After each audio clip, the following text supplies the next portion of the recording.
평온과 균열, 그날의 아침은 여느 때와 다를 바 없이 차분하고 고요했습니다. 30년 동안 저는 이 대저택의 공기처럼 회장님의 그림자처럼 살았습니다. 최만호 회장님은 치매가 깊어졌지만 저를 보시면 영자 왔나 하며 늘 희미하게 웃어주셨습니다. 저는 그 미소 하나로 30년의 세월을 버텼습니다. 새벽 5시, 저는 회장님의 기저귀를 갈아드리고 따뜻한 쌀뜨물로 얼굴을 닦아드렸습니다. 익숙한 노동이었지만 30년간 단 한 번도 귀찮다 생각해 본 적은 없었습니다. 이 넓은 집에서 회장님과 나, 어쩌면 내가 회장님의 가장 오래된 가족일지도 모르지. 그때였습니다. 거실에 놓인 낡은 전화기에서 벨이 울렸습니다. 보통 이런 시간에는 자식들은 연락하지 않습니다. 저는 불안한 마음을 감출 수 없었습니다. 전화를 받자마자 소화기 너머로 아들 준호의 다급하고 울먹이는 목소리가 들려왔습니다. 엄마, 나 이제 정말 끝이야. 이대로 죽을 순 없잖아. 준호야, 무슨 일이야? 너 지금 어디니? 엄마, 나 빚쟁이들한테 잡혔어. 이번엔 도박 빚이 너무 커. 10억 오늘까지 못 갚으면 나 정말 바다에 몸 던질 거야, 엄마.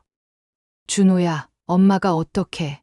엄마한테는 그 돈이 없어. 내 아버지도 없이 혼자 뒷바라지하며 번 돈, 너 빚 갚는데 다 썼잖니? 방법이 딱 하나 있잖아. 최만호 회장 아니 새아버지. 무슨 소리니? 엄마 30년이야. 엄마는 30년 동안 그 집에서 가족처럼 살았어. 지금 회장님 치매 심하시잖아. 혼인 신고하는 거야. 유언장 하나 받아내면 최소 100억은 우리 거야. 엄마, 이게 마지막 기회야. 이대로 죽거나 아니면 우리도 사람답게 살거나. 저는 그날 처음으로 회장님의 방 창문으로 들어오는 햇살이 저를 심판하는 불빛처럼 느껴졌습니다. 30년 헌신과 맞바꾼 죄의 유혹. 저는 준호의 목소리를 끊고 텅 빈 집안을 걸었습니다. 140억, 그 돈이 내 손에 들어온다면, 내 아들이 살 수 있다면, 며칠 후 아들은 자해를 시도한 사진을 제게 보내왔습니다. 낡은 손목시계. 회장님이 제게 주신 단 하나의 선물을 만지작거렸습니다. 저는 이제 30년의 도덕과 윤리의 시간을 잊어야 했습니다. 저는 회장님의 침대 옆에 무릎 꿇고 앉았습니다. 회장님은 제 손을 잡으셨습니다. 회장님, 죄송해요. 당신을 속여야 할 것 같아요. 내 아들을 살려야 하니까요. 이젠 돌아갈 수 없어. 저는 아들에게 전화를 걸었습니다. 준호야, 엄마가 시키는 대로 할게. 저는 회장님의 달아해진 간병일지를 꺼냈습니다. 저는 그 맨 마지막 페이지에 죄의 시작을 기록했습니다. 숨겨진 진심. 아들 준호와의 계획은 치밀했습니다. 30년간의 신뢰를 가장한 배신. 저는 그 계획의 가장 잔인한 실행자가 되어야 했습니다. 세상에 내가 이런 짓까지 하게 될 줄이야. 회장님, 제발 저를 용서하지 마세요. 장남은 일주일에 한 번 형식적인 안부 인사를 위해 들렀습니다. 김영자 씨, 아니 김영자 여사님, 요양병원 알아보는 게 좋지 않겠어요? 회장님께서 이곳을 너무 편안해 하십니다. 제가 밤낮으로 곁을 지키고 있으니 안심하십시오. 당신의 헌신은 제가 나중에 충분히 보상해 드릴 테니. 다만 아버지, 재산 문제는 손대지 마세요. 불미스러운 일 생기면 30년 간병도 물거품이 될 겁니다. 장남은 헌신이라는 단어를 마치 칼처럼 던지고 떠났습니다. 그날 밤, 준호가 회장님 몰래 준비한 서류를 들고 찾아왔습니다. 엄마, 서류 준비됐어. 내일 오전에 혼인 신고부터 해. 지장을 어떻게 찍니? 회장님이 나를 알아보시기라도 하면. 알아보면 어때? 치매 환자야. 법적으로 문제 없어. 엄마 지금 와서 망설이면 우리 둘 다 죽는 거야. 다음 날 아침 저는 회장님께 수면 유도제를 조금 탄 물을 드렸습니다. 회장님은 저를 믿고 편안하게 그 물을 마셨습니다. 그때였습니다. 회장님은 제 손을 잡더니 흐릿한 눈으로 저를 응시했습니다. 영자 왔나? 네, 회장님, 제가 여기 있습니다. 고맙다.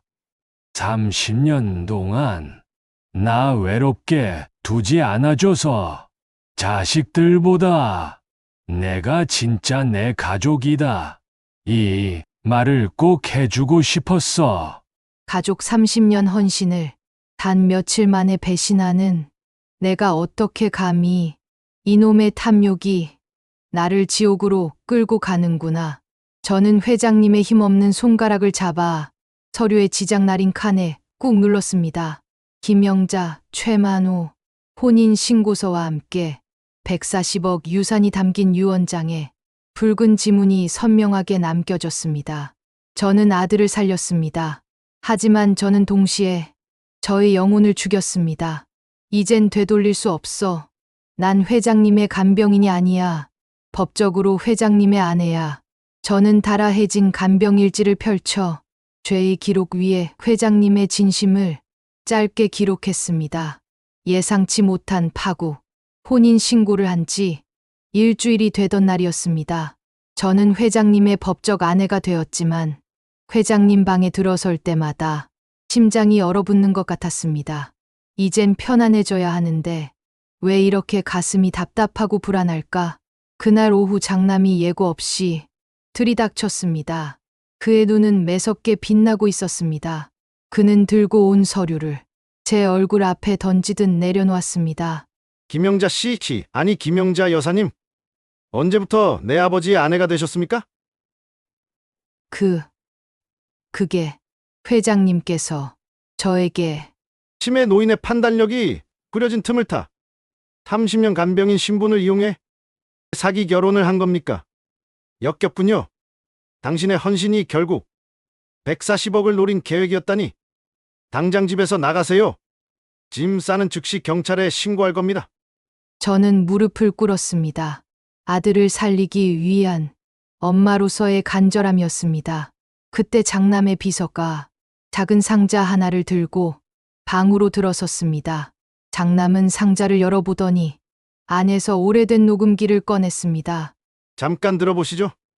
아버지가 치매 진단을 받기 며칠 전 마지막으로 남긴 녹음 파일입니다. 당신이 그토록 원하던 유언장이죠?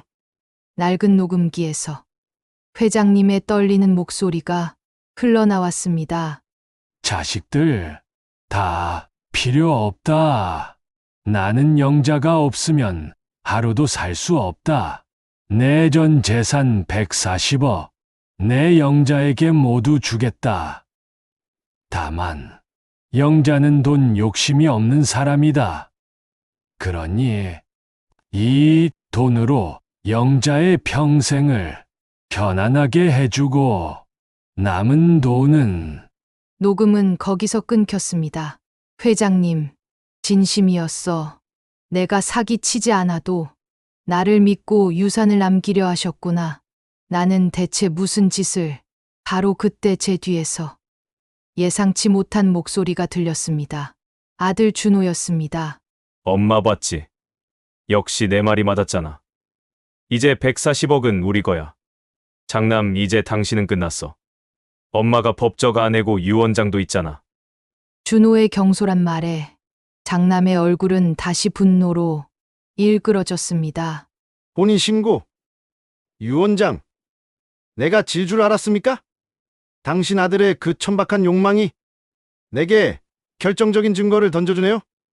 며칠 전 당신 아들이 저지른 사기 도박 혐의로 긴급 체포 영장이 발부되었습니다. 그리고 당신 아들이 유언장 조작을 위해 변호사를 협박한 증거도 확보했습니다. 김영자 씨, 당신은 사기 결혼의 피해자가 아니라 아들의 도박 빚을 갚기 위해 아버지께 조직적으로 접근한 공범입니다. 준호야, 너 때문에 내 30년 헌신이 한순간에 무너졌구나. 저는 절망했습니다. 아들을 살리려 했던 계획이 오히려 저와 아들을 동시에 지옥으로 끌어내렸습니다. 이 모든 것은 끝났습니다. 최후의 심판과 영원한 평온.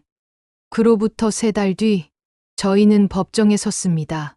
법정은 차갑고 건조했습니다.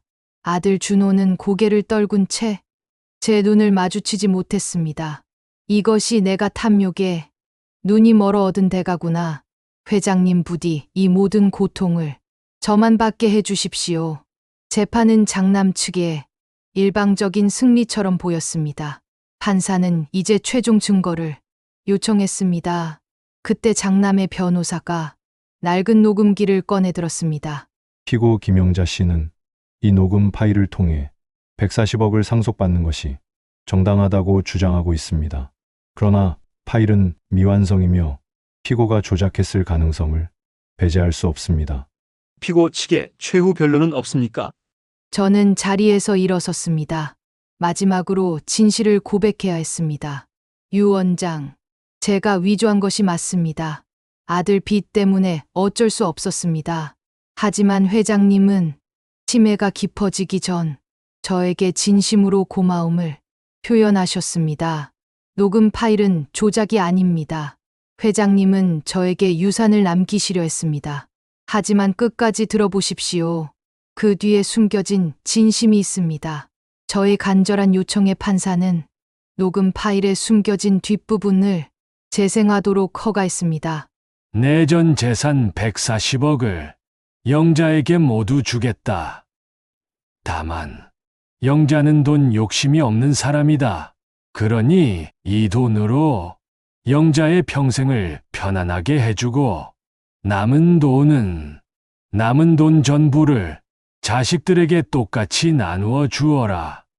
내 가장 소중한 영자가 내 자식들을 용서하고 부디 평화롭게 함께 살기를 바란다. 법정은 일순간 정적에 휩싸였습니다. 자식들은 충격에 빠졌습니다.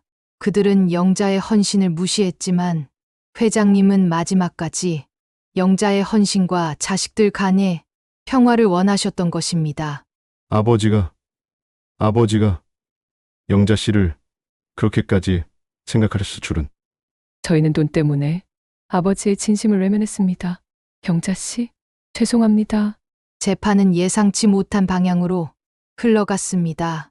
저와 준호는 사기 혐의에 대해 처벌을 받았지만 자녀들은 회장님의 마지막 유언과 영자의 30년 헌신을 인정했습니다. 법정 밖에서 장남은 제게 고개를 숙였습니다. 김영자 씨?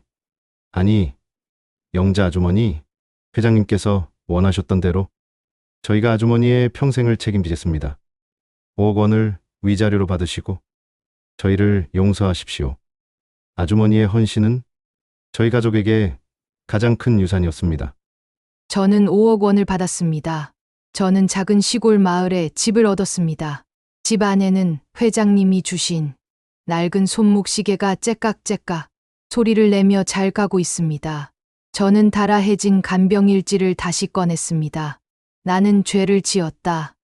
하지만 그 죄의 끝에서 나는 탐욕이 아닌 회장님의 진심과 인간의 용서를 만났다. 이제야 30년 만에 나는 진정으로 나 자신을 용서한다. 창밖으로 따뜻한 햇살이 들어왔습니다. 저는 그 햇살을 바라보며 새로운 삶을 시작했습니다. 30년의 굴곡진 세월을 뒤로하고 이제야 찾아온 평온이었습니다.